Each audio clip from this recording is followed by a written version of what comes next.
Today on CTV News at 5, 23 years of tradition. Alberta's initiative, Family Day, celebrated throughout the province. We'll show you how folks in Lethbridge spent their holiday.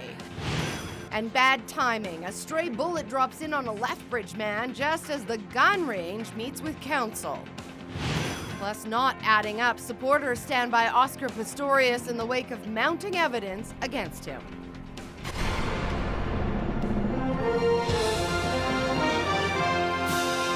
CTV News with Elissa Carpenter. Good afternoon and thanks for being with us. It is Family Day in Alberta. It's been a holiday since 1990, made so by Premier Don Getty. Dozens of people spent the day at the university. Global Drums, a new and very loud addition this year. It's the second annual Family Play Day hosted by the university. The circus theme included some of last year's favorites like the cardboard construction zone, indoor soccer and basketball, and rock climbing. The university is thrilled by the event's success. Well, you know, this is all about us wanting to connect with the community and to really sort of have the University of Lethbridge contribute to the quality of life in Lethbridge. And so we couldn't think of a better day to do that than on Family Day. Family Day originates in Alberta, but is now also celebrated on the same day by Saskatchewan and Ontario. That's the third Monday in February. Manitoba is celebrating Louis Riel Day today, and PEI recognizes Islander Day. BC also followed suit with a Family Day holiday, but it was 1 week ago.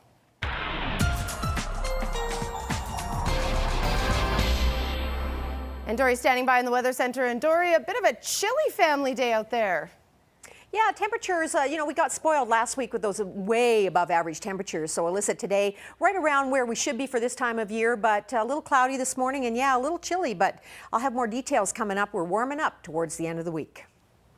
Thank you, Dory. Just as the Fish and Game gun range prepares to go before Lethbridge Council, members could have some unexpected explaining to do. The range was closed a year ago because of worries it was too close to homes. A report is set to go before Council tomorrow showing there have been no close calls in a year. That was until this past weekend. Daryl Rummeld explains. In this quiet trailer park, there are now questions about gun safety, where there's never been gun violence. We were just sitting watching TV and I fell asleep, and all of a sudden this bang woke me up.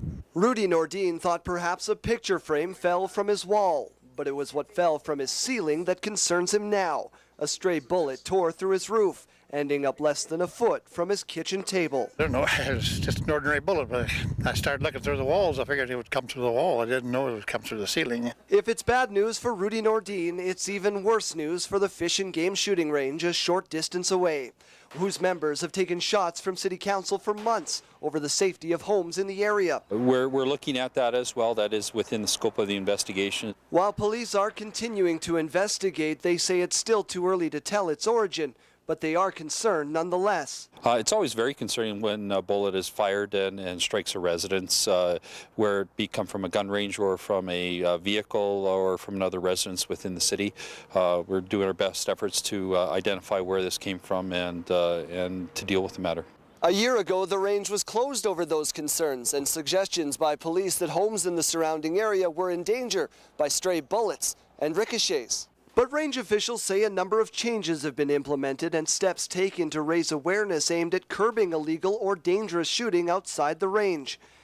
In 2012, police received 86 calls of possible gunshots, but there were no complaints of bullet strikes in residential areas and no bullets recovered. Well, that was a 1 in a 10,000 chance that hit our house.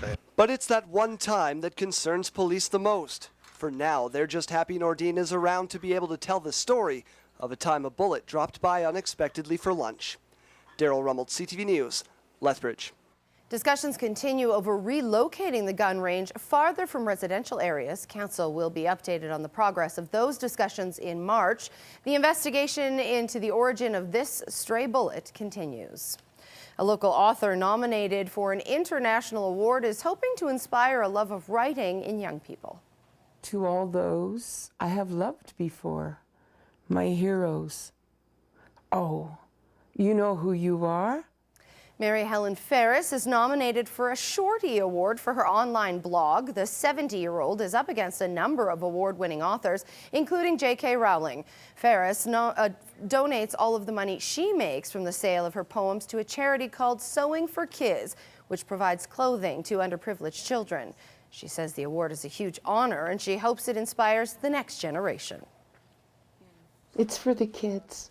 It's for the ones that are starting to write, the ones that are saying, hi diddle diddle, the cat and the fiddle, I don't like that one, I'm going to write one of my own. That's why I write. And you can vote for Ferris online at shorty-awards.com. Voting concludes at 10 o'clock local time. The food bank is hoping a generous donation, and unique one at that, will help stock shelves in the coming weeks. This collection of more than 100 die-cast automobiles was donated to the Interfaith Food Bank. They were on display at Centre Village Mall this weekend. They range in price from $1 to $50. All of the proceeds from their sale will go towards helping feed those less fortunate. We had a donor who said he had this huge collection of die-cast vehicles and he was ready to part with them. So he said, hey, if you guys can find ways to sell these to people, all the money can benefit the food bank. The food bank remains in need of canned foods except soup and the usual non-perishable foods.